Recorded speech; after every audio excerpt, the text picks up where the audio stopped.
What up? We just finished Son of the Prophets by Bryan Wilson, book 2 of the Power of the Stars trilogy. Um, so we read the first one as I think it was our first indie book of indie month in June. So now we are finally back in it. It only took 6 months back into the series. So we just finished book 2 out of 3, and we actually finished novella, which we might touch on at the end of this video or do like a quick separate one. We probably won't do a full review of the novella, but this one, book 2, we're on it, judging the book by its cover. I like it. Yeah. I like it. I don't know what It- else to say. It's unique. It's cool. And it shows, it gives little since there's not like artwork in it, shows us a little bit of where kind of we were in the world. So I mean, it's colorful, it draws you in. It's not just like if this was all black and it was just the temple, I'd be like, meh, because some books do that. Yeah, But that would be dandelion themed, dandelion Yeah. dynasty vibes. so I don't know if I have any issues with this. It's good. The covers are all cool. I like the themes for the cover. It's simplistic, but it's interesting, right? It's not bland and it's not over the top. I don't like when there's people on the cover because then it ruins my I don't like it headcanon. either. So I don't know if it necessarily draws me in, but it doesn't push me away. Initially, I didn't like it as much because it was a little green for me, but then I realized his Solaria is all green, and it actually makes sense. And he's meeting the Prophet Earth. Green. Yeah. Green. Everything's I green. like it. I feel like if I saw the first book in this is the second book. So it's not so much like, am I going to see the second book on the shelf and be like, oh, wow, because I was looking for the second book, right? But I like the first one. I feel like if I saw the first one on the shelf, I'd be like, hit me with that. But like, what if you saw the second, you'd be like, wow, that looks really good. And you realize, oh, it's book 2. What is book 1? That's true. That's a good Do we point. think I can keep this standing up the whole time? The good news is your camera's not even on it, so the people may never know. Oh, no. I'm flattening it then. Anyway. All right, Son of the Prophets, Bryan Wilson. Here we are. If you're watching, hi, how's it going? If you're not, raise your hand. Well-developed characters. Take it away, Dakota. Yeah, how did I rate this book? How did I rate this? All right, so I had to move my screen away from block my notes. Imagine not being ready and prepped for this chat. Imagine. Chat, could you imagine? Okay, I gave this one a 1 question mark for, as in maybe you'll convince me otherwise. We got a wide cast of characters. There were point of view switches in this one that we'll talk about more. But I felt like the characters were a bit shallow in this one particularly, that we didn't go like a lot deeper than we did in the first book.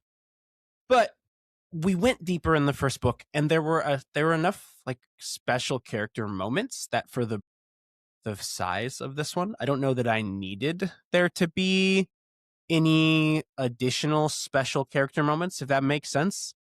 So like I pointed out, we had Morris's coming out, we had Colton and Kyla's like relationship, and I felt like that was really well done. It wasn't like over the top in your face. It was like nice little moments that made sense for like a 21-year-old boy who's like loves this girl but doesn't know how to like express it well.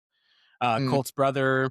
We had like a wide cast of characters, and I felt like the screen time we got with each character was good. We just didn't really go super in depth, I think, with a lot of characters, or with like each character. But did we need to go more in depth with each character for the second book? I don't know. Maybe I'm convincing myself into a half point here. That's what it sounds like you're doing. So I'll talk, and then we can go back to it. So I gave it a half point, and the reason I gave it a half point. So we already had book 1, right? So we have like the base of a lot of our characters, because we didn't get a lot of new characters. We got like a couple little side characters here and there.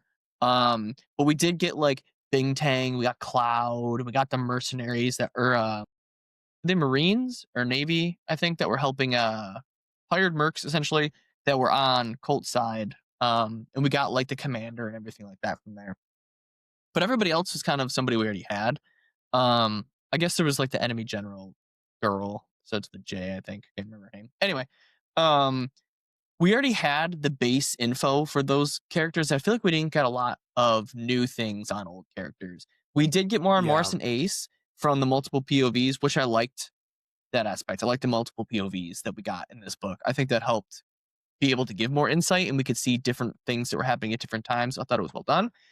But I feel like where it lacked, where I felt like it needed was Tommy and Colton's brother Joe, because they were integral parts of like the story, even though they kind of had minor parts, they were like the reason the characters did some of the things that they did. And we didn't have enough information, I feel like, for me to want to care as much. Like with Tommy, we needed Tommy to be on board so we could get him to be um the high seat, and then he gets kidnapped and all this stuff. But we don't really know much about Tommy except he stayed on Earth and he's a good dude. So we don't Yeah. really know much about him. So I felt like I was like, all right, what we didn't you didn't have enough depth for him to make it seem enough. It was as impactful as it felt like it could have been. And then Colton's brother Joe, we don't know anything about except for that his wife's pregnant. And at the end, it's this big thing where Colton's like, "Yeah, you can stab me." Like Stabby it, McStab it face. almost felt like, and I'll come back to this later on, but it kind of just felt like that character was there just to move the plot to where we needed it to go. And I felt like it took away from the impactfulness of it. Like I felt like at the end I was like, really? So I think that's where it loses the point, because those are vital characters who we needed more of. But the other characters, I felt like, so I wanted to give it the full point, but I was That's where I nitpicky think with my it and I one didn't. question mark came from. Is I think I wanted to give this the full point, but I think I'm giving it a half point because the characters, we didn't see depth with the existing characters. We saw the whole we saw like a snippet of the whole cast, and I liked how it came together, but we didn't go through many new emotional moments with 75% of the characters. Yeah, I felt like they kind of stayed the same, which isn't a bad thing because the first book set them up so well, but I feel like they needed something. Yeah. We did get like a little bit more with Violet, and we did get a little bit more with Colton kind of coming into his own as the son of the prophets, and also not the only son of the prophets. But I just felt like we could use it, and that's Well my take. developed characters. That's well developed characters. On to, do you have anything else to add? We're No, both giving a half point satisfied. there. Yep, On to originality and creativity. I give this a full point. I thought this was an easy full point. I think it's nice. I wrote in my notes, it was good to see like the quote unquote gods everybody worshipped. One, they're normal people, and they make it like very, very clear that they were normal people, and they admit that they messed up and they tried to fix it, and it still was like bungled. And I thought that's really nice because normally it's like, I'm a god and I can never be wrong, I'm or amazing.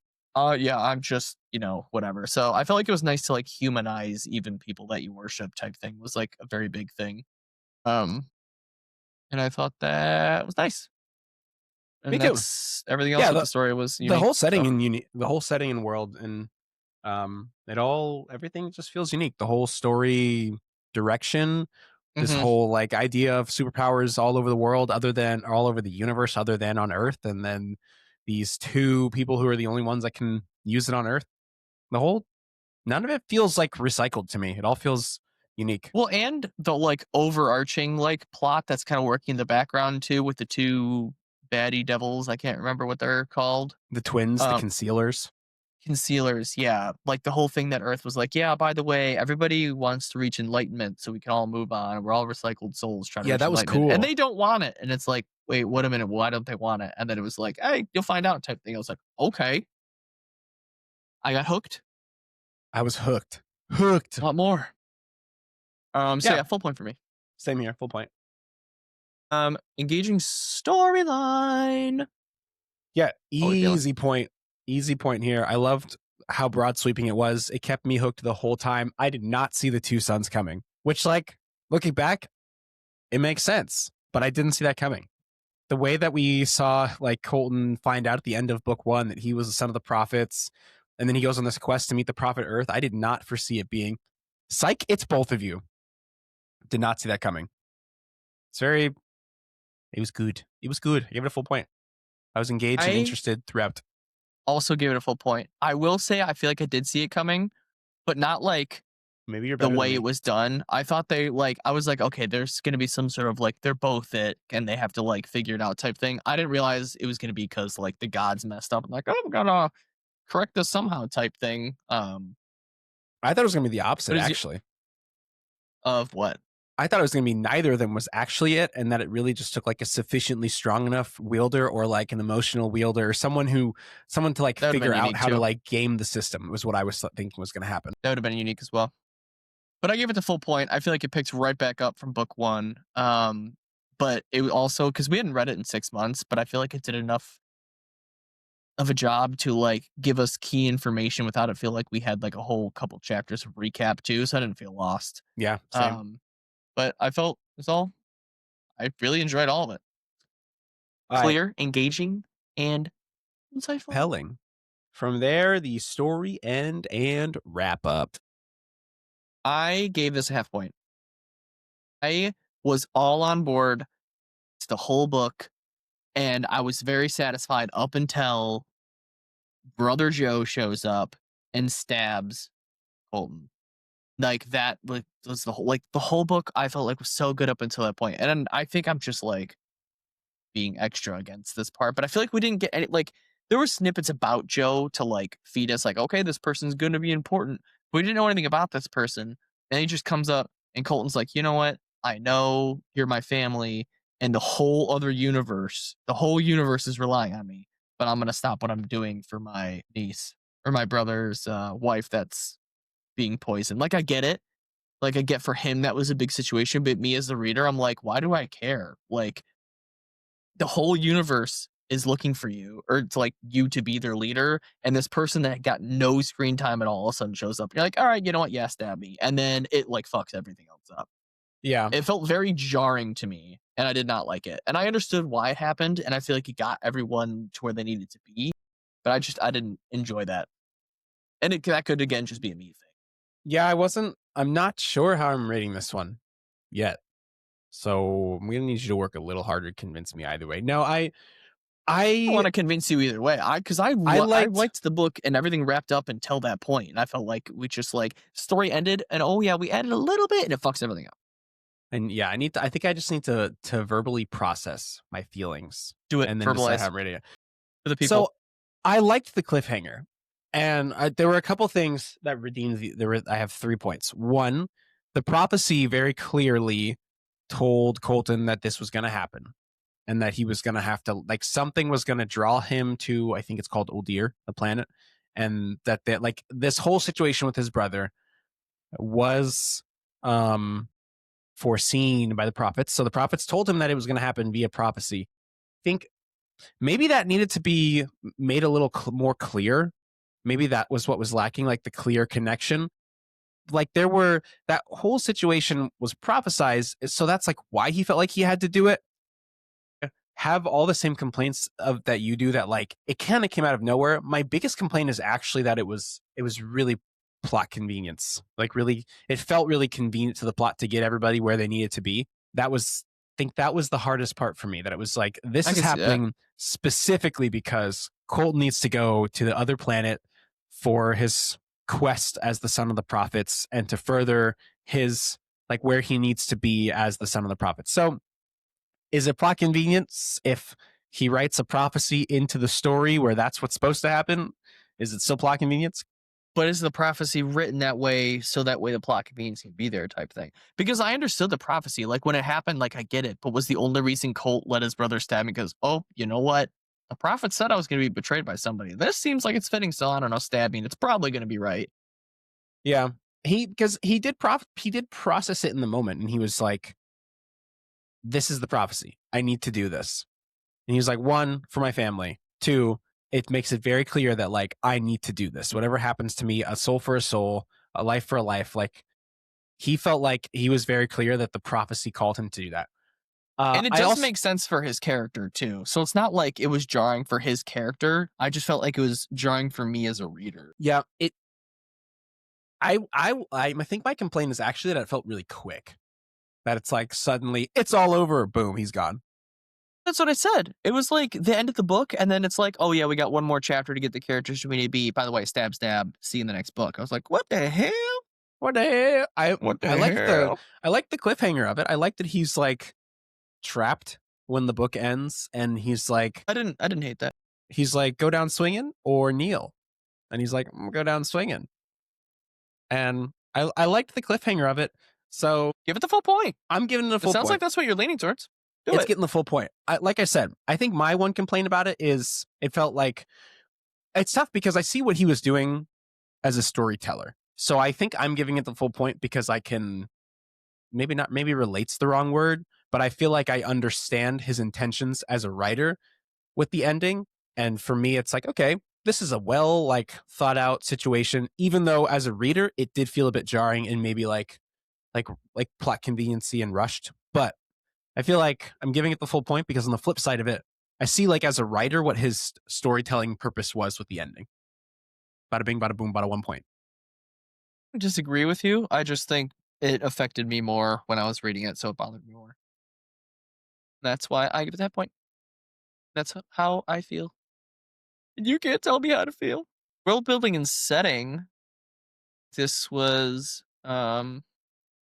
uh I felt like it was an easy point for me. I didn't really have any complaints, I don't think. I feel like maybe it was like a little bit I mean, I don't know. What do you have to say? I feel like now I'm the one who's being nitpicky. I I felt What do you like the want more world of?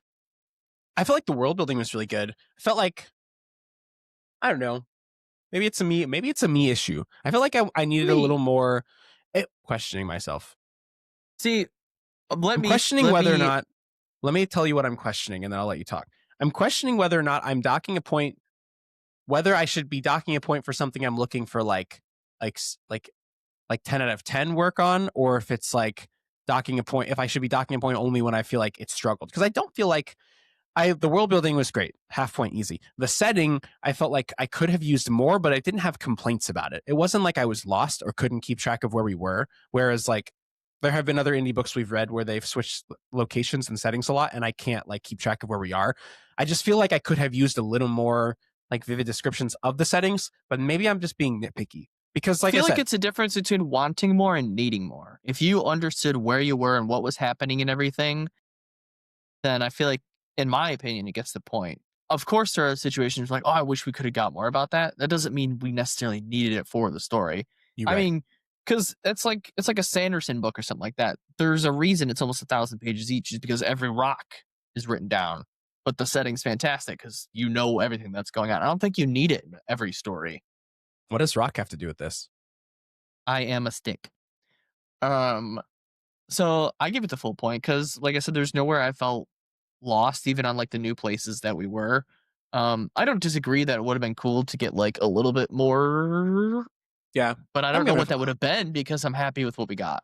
that's a good point. I'm giving you the full point specifically because the like want versus need this the want versus need question that you posed. And it's like, yeah, I want more. But maybe that's just my own selfish like, give me more, tell me more cool things and not That's fair. necessarily a need. It didn't detract from the story. Like not like and that's where I think I was having that internal debate. Like we've definitely read books where it's like, I'm lost. What does this look like? Where are we? Where is our main character? How did they get to where they are right now? How did this happen? This was not Yes. that. Yes, we have. From there, did you have anything else to add? World building setting? No, I'm good about the point. The pacing and the structure. Easy. Easy Easy point. peasy.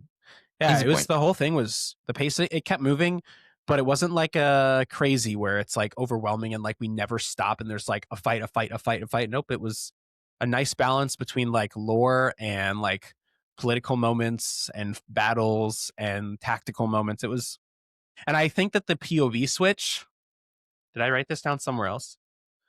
Nope. Then I guess I'm talking about it here. Do it. I think the POV switches were really good for the pacing and the structure. Getting the like getting the different points of view and the different situations that we cared about was good. I that's like one of my biggest complaints about POV switches when they're done poorly. Like honestly, I'm gonna reference some Way of Kings here. The early Shallan POV switches when you're first getting to know her, I'm like, I don't care about her. Take me back to my man Kaladin Well, who's yeah, dying she's on the Shattered walking Plains. around trying to get a teacher and blah blah blah. And Calvin's like fighting for his life and blah blah. And Yeah. And Shallan's I'm like, like, I'm this girl won't like me. I have literally no reason to care about this. Give me back Kaladin. But this was not that. This was great. It was like I cared about both sides. It was interesting. It was a nice change of pace for what was like going on when it switched. I think speaking on the POV switches, why it was so good is because you don't have a POV of people fighting, all this crazy stuff happening, and then you're blue balled into another character's POV where they're just like, I'm traveling, and now we're stopping for food, and now we're hanging out on the ship. It's like Yeah. we're switching from a battle to a battle, or a battle to things escalating or Yeah, ramping like a up. tense You're situation. yeah, you're not going like, hot to cold, there's some sort of like there's more of like a gradient of temperature switch in your POVs. Um, and I think that's how you need to do it. And sometimes the juxtaposition is nice between like things really popping off to really things not. You're like, wait, no, bring me back. But like you get like political intrigue or something in the other one. I just think that the way this book was set up, it did the POV switch is nice. But as far as pacing, I feel like something was always happening. Um, Characters were always moving towards a goal or towards a direction. There was no dilly dallying. I didn't. I think it was done well. So Yeah, I agree. I it's one of those situations where I think it was perfectly length. The length of the book was perfect. Maybe oh, I like 100% agree. maybe my ending complaints are like if he had a chapter or two, he could have done like a smooth, maybe a smoother ending. But I'm not like I needed there to be exponentially more or I needed there to be exponentially less. It was like a perfectly structured, perfectly length book. No, I Thanks for coming definitely to my agree. TED talk. Your talk was Tedful. Yeah, it was pacing and structure. So emotional impact. Think this is something that I already kind of talked about. Uh, Positive notes. Super sad about Bing Tang. In case you didn't wonder, and I messaged Brian about this too. So the character's name is Bintang, right? That he was from Bali, and that is the most popular brand of beer in Bali is Bintang. And just I thought that was funny. But he did say that a lot of characters have like either like mythological lore or some sort of like background to why they're named that way. And I believe that he said that Bintang means star, like guiding star type thing, and he was the one that guided them through to the prophet Earth. So it had He like guided the star, you might say. yeah. I thought that was cool. Super happy about Cloud's edition. How can you be sad about a super pet? Um, Cloud was incredible. Cloud, that and was he actually did stuff and was intelligent. It wasn't just added for the sake of having like that's a big problem I have is everyone's like, oh, you know what's really in with right now is having like a pet on the side, a Grogu, if you will. Just like crypto. yeah, just like have like yeah, they have to have a purpose. They're not there just for like, you know, the sellable action figure type thing, if you Yeah, know. and he paved the way really well by having Vintara have Swift in the like vision when he met the first prophet. Yeah. He had his own. And it's not like he's not the only unique one because what's his face can talk to birds. Um Wilhelm, whatever his name is. I can't remember off the top of my head. It's really gonna bother me. Captain of the ship, Winnipeg. No, what's his name? Wilcox? What are you talking about? I don't know what you're The talking about. leader of the like the ship with Dom and Ace and Morris. Oh, Willick? I think it's Willick. Willick. I wasn't I don't know. listening when you first said it, and so when you were, I was then like, "What are you talking about?" Yeah. Emily dying, sad. I felt like the problem was things already said. Tommy getting kidnapped, don't know if I cared because I didn't know enough about him. I was sad for Colt, but at the same time, not really because I didn't really have too much like personal investiture with that. And then same with his brother, Joe. I just there's not enough info to care, and I felt like it was used for plot convenience, which usually loses a point for me. So emotional impact, to give it a half. It might be a little harsh. You probably could get the full point, but I felt like I almost want to give it like 0.75, even though it's kind of lame. Because like I felt like most of the book was there, but I feel like the spots that were really supposed to hammer home didn't hammer home for me. Um, Yeah, I'm gonna draw the link that I think we see every time, and it's not intentional. I feel like whenever we give character development a half point, it's almost really natural for the emotional impact to get a half point because they're really intertwined, at least for me. I'm looking for like emotional moments from my cast of characters to develop the characters, right? And so it's like yeah, it's dual focus in that part of having well developed characters is I think emotional moments for all the characters. And it's not that they weren't there, I just don't think they landed for me. I wrote that they felt muted, that they felt like not deep. The emotional moments didn't feel deep enough to me. And I don't know how I would describe that if I was trying to put my finger on it. Maybe it was the like tone or language needed to be a bit more. Maybe we needed to sit in the situations a little longer. But like I wrote down the Joe situation. That one could have been more emotional if if he had been communicating with Joe, if he had been FaceTiming, if he had been Snapchat video calling Joe the whole time, and Joe's like, I'm so worried about my wife. She's getting worse and worse. Like, please do we something. just Send needed us.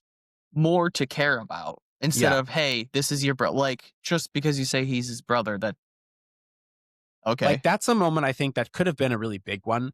And Joe pulls out the knife and Colt's like puts up the shield and he's like, nobody touched my brother. But it didn't trigger the emotions in me that I would have wanted that situation to trigger. And then Yeah. another one that I made a note of, the Mother Earth stuff, where he's like, sorry, I'm having a Dr. Pepper. Indigestion. I'm having Dr. Pepper burps because I've been sipping my 0 calorie strawberries and cream Dr. Pepper This is Zero, not a promotional video. but it could be. Anyways, I hate Dr. uh, the Mother Earth situation, he had Colt had an emotional reaction that I think it was like we were supposed to be like frustrated with him, but I was like, it makes sense.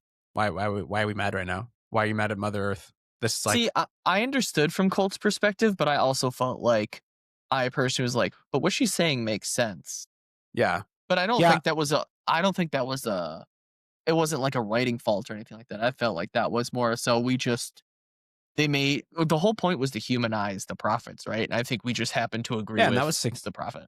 Yeah, but and I agree, but I think that's part of like that situation is an example of why I'm only giving it a half point on emotional impact, because like it was a situation where our main character was emotional, but I didn't understand.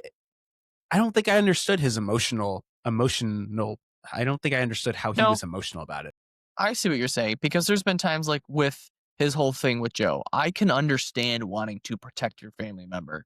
I just in this situation don't know enough context book wise to care about your brother and his family type thing. But I understand why you would do it type thing.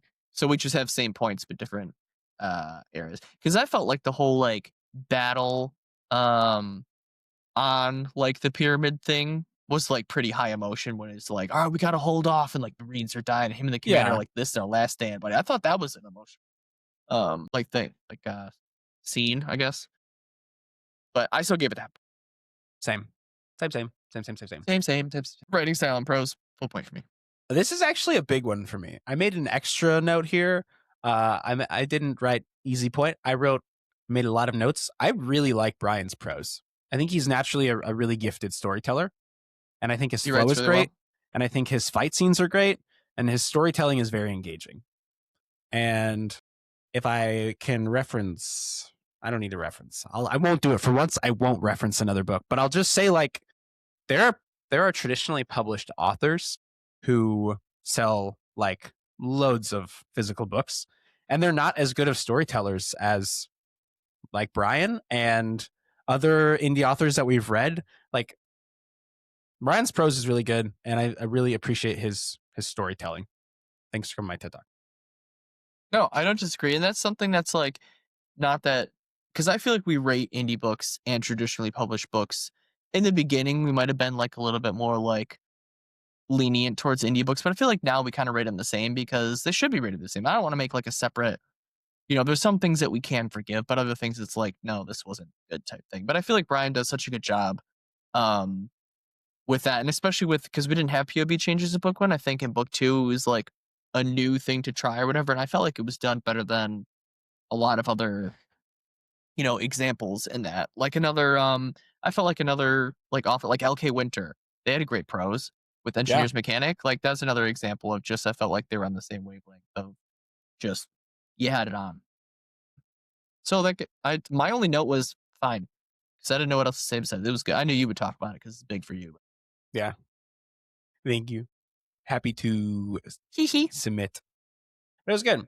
There you are. On to meaningful themes and depth. This one I don't know how I feel yet. So this is where I don't know what I'm thinking because I felt like there definitely were themes here. They were like on the nose themes and they were kind of like they were shallow themes. They weren't, which isn't bad. Like they were there, they just weren't like super in depth. Um I guess like obviously a big one in this was like the political standpoint of like the earth is referenced a lot in this book and of the universe and everything like that. But it's just like if everyone would just like not be a dick and do things to help other people, we'd be fine. But there's clearly like alluding to how Earth is today type thing, but it's mentioned so often. I'm like, I get it. Like, and this is very important for the book. And so is like kind of like the racism type thing with spacelings versus earthlings. Um, and even with the people of Voldir with like they have the all black eyes and everything, people see them and they're like, "Whoa, this is a bad person," and they're like, "I'm just I'm just a dude. right." So like there were some very on the nose themes. They weren't bad themes. They were just kind of on the nose for me, and I think I almost wanted to give it a half point because of that. But I don't know if that's necessarily a bad thing or if I'm just giving it a half point because I wanted it to be a little.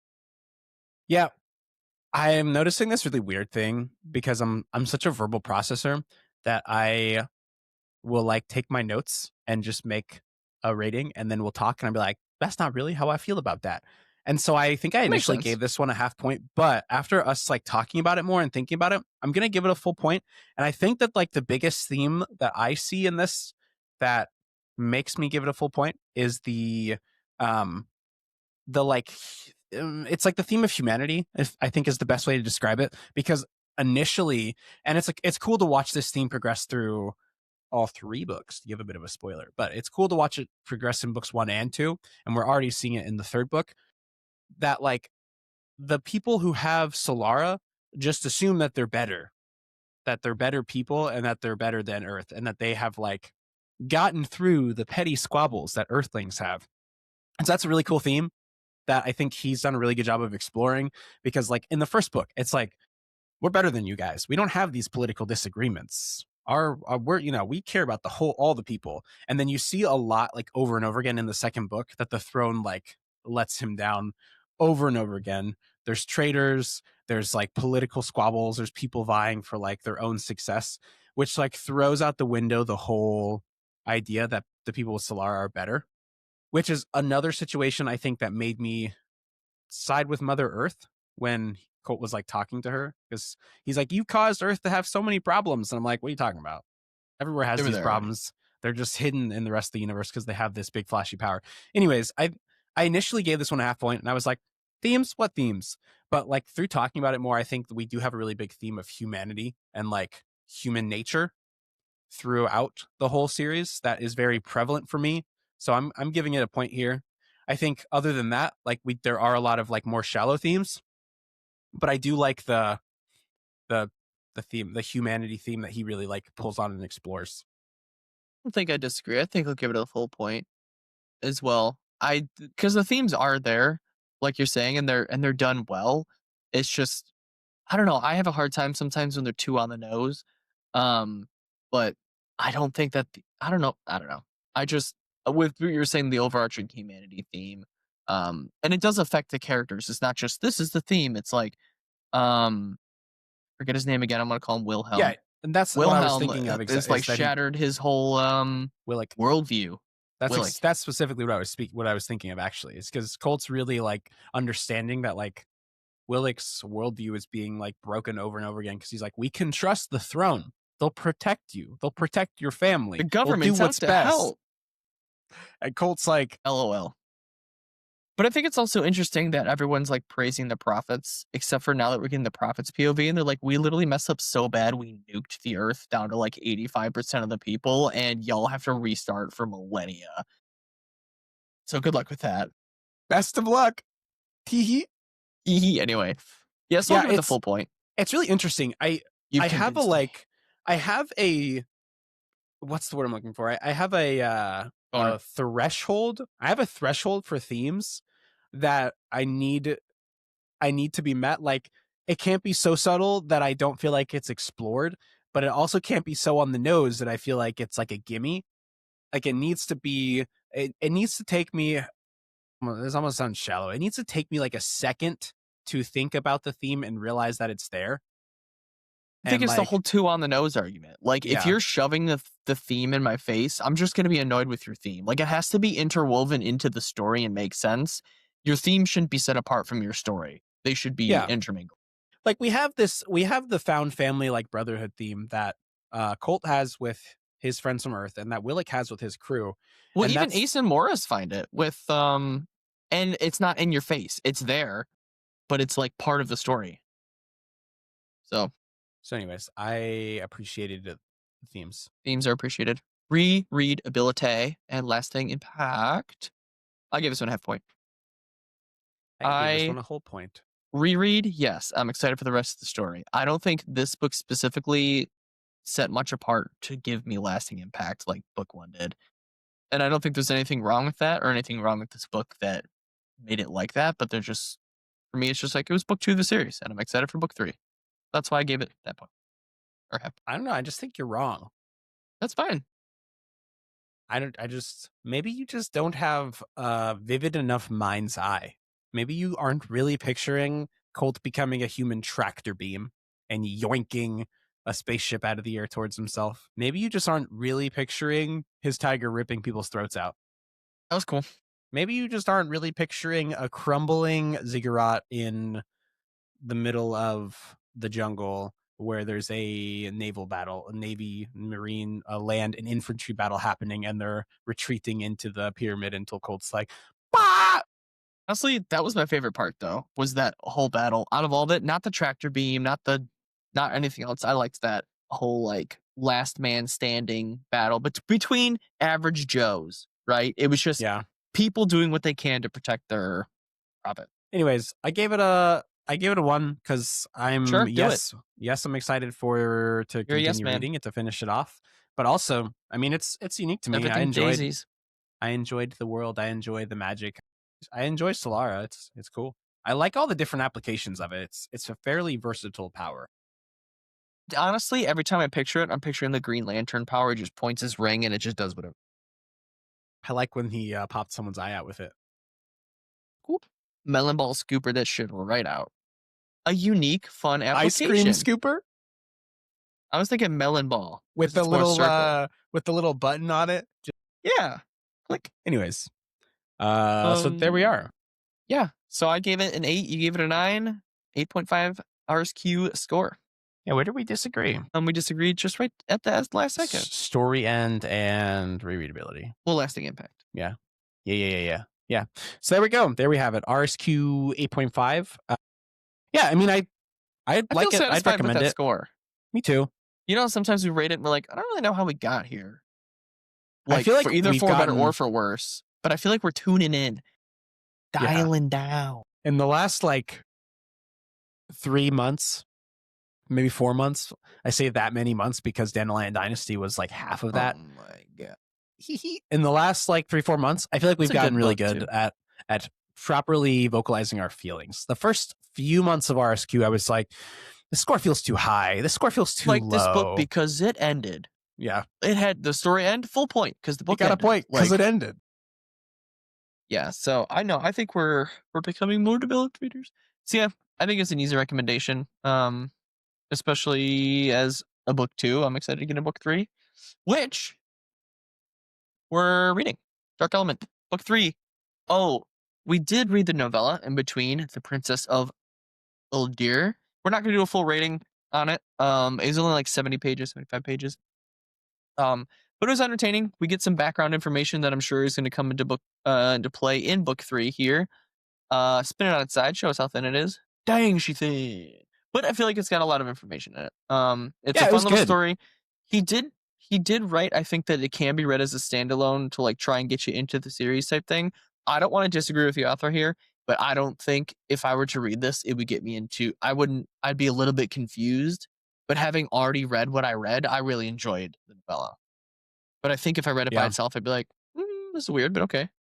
It was a nice little bite-sized book. Yeah, the only thing I think it needs, I think the ending needs to be a little more well-rounded for it to be a standalone. The end definitely leaves you wondering, like, how does this tie in? Which is fine because we're reading it in the middle. It's 2.5. Yeah, but I really like to talk about Live Suit. Live Suit's like Captives War Expanse authors. It's a novella that's after their first book, but it's totally standalone, and you go over the full like emotional spectrum of a character, and you see like a start and end, and it's not like, how does this fit in? This novella, I definitely am like, how are we gonna see this fit in? How is the ending of this gonna matter in our book 3? Which is fine. I really enjoyed this novella, and I felt like his writing style continues to show in this. His storytelling continues to excel in this novella. I just don't see it being a good standalone. Agreed. Anyway, we are now done. Son of the Prophets. So Dark Element book 3 we're reading next because we're back to reading our series sequentially on the wheel, especially for indies, which we stopped. So yeah, we're gonna get back to reading that. Hoping to finish it this week, but we got Christmas coming up, so we'll see. A lot of busy family stuff. So we'll see. But thank you, I Brian, for predict we finish it by Wednesday. a lot of reading by Wednesday. How much is in this? How big is this book? Actually, is it a little longer? I think it's slightly longer. It's 532 pages. It is. That's not a small book Well, I'm by any means. I'm 40% of the way into it. So Wow, I'm Dakota, and I'm the coolest person that ever existed. hey, man, you were bullying me with book 2. How long did I say it was? Because book 2 is 470 And book 6 3 pages. is 520, 32. So it's like 40 532. pages. It's like, yeah, 40 pages or somewhere. 532. 575 or 475. So yeah, that's what I got. Same. I'm excited. This is good. I've enjoyed reading it. And thanks, Brian, for... It's really special to read indie books and be able to chat with authors while we read it. It's so cool. It's so fun. It's so fun Once to you be able finish, to do and that. he does appreciate it too. So if you're reading the book or want to read the book or any questions or anything, reach out to him on Instagram. He has a website too you can reach out to him on, but Instagram is just what we've used. So go ahead and check him out. And you can buy signed books from him, which is cool. Dun dun. Nice. All right, folks. Thanks for hanging. Thanks for chatting. Thanks for listening to us idiots talk about books. And we will see you in the next one. RSQ.